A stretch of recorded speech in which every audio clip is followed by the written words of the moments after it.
In this lesson, we are going to look at adding and subtracting decimals.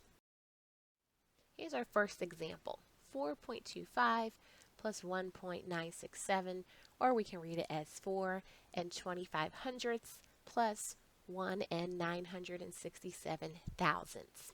Okay, now to set this up, the first thing that we want to do is line up the decimal points of each number so that they're right on top of each other. So here's what it will look like. Notice that the decimal points are right above each other. The next thing that we want to do is make sure that both numbers end at the same place value.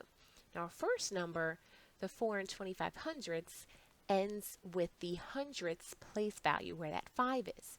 Our other number ends with the 7 and the thousandths place.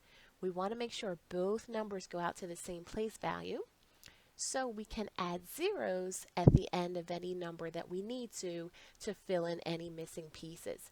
So we can put a 0 after that 5 so that now that number goes out to the thousandths place as well. Now we can go ahead and add the numbers as we would normally add any numbers. Okay, the 0 plus 7 gives us 7, 5 plus 6 gives us 11, drop down the 1, carry the other 1, 1 plus 2 plus 9 gives us 12, drop the 2, carry the 1, 1 plus 4 plus 1 gives us 6. And now our very last step is to place that decimal point in the answer.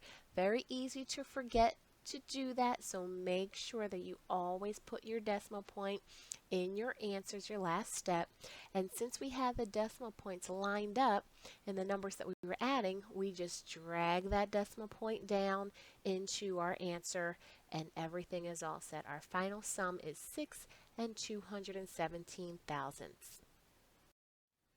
In this next example, we have a whole number 19 minus a decimal, 5 and 83 hundredths.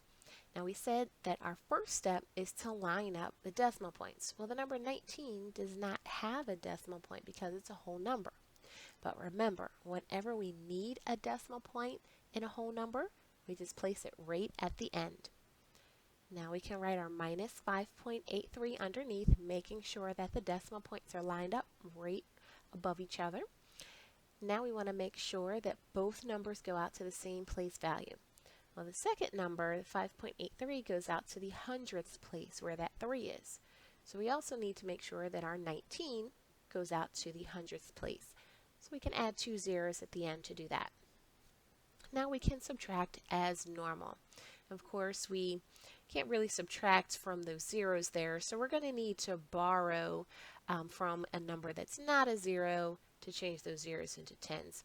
So the first number we come across that's not a 0 is that 9, so we're going to borrow 1 from that to make it an 8.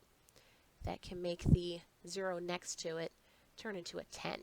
Okay, now that very last 0 at the end, can't leave that as a 0 either. We need to make that to a 10, so that means we need to borrow 1 from this one, make that into a 9, so that our very last 0 can become a 10. Okay, so now we're all set up. We're not subtracting from any zeros anymore. We did enough borrowing to make sure we're not subtracting from 0. Now we can go ahead and subtract. 10 minus 3 gives us 7. 9 minus 8 gives us 1. 8 minus 5 gives us 3.